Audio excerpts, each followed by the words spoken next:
Hello दोस्तों, नमस्ते, प्रणाम, स्वागत है आपका हमारे यूट्यूब चैनल पर। तो दोस्तों, आज हम आपको एक छोटा सा प्यारा सा झूमर गीत सुनाने जा रहे हैं।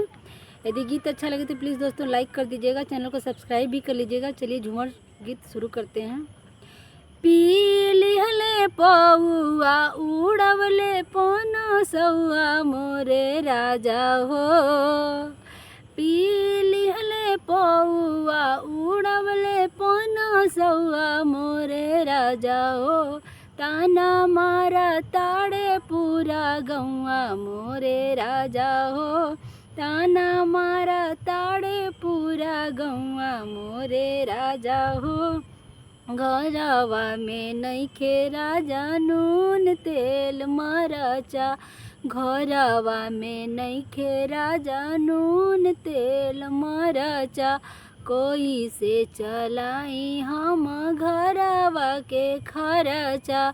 घरवा में नइखे राजा नून तेल मरचा। कैसे चलाई हम घरवा के खर्चा।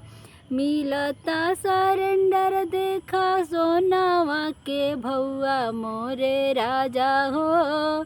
मिलता सरेंडर देखा सोनावा के भौआ मोरे राजा हो। ताना मारा ताटे पूरा गौआ मोरे राजा हो। ताना मारा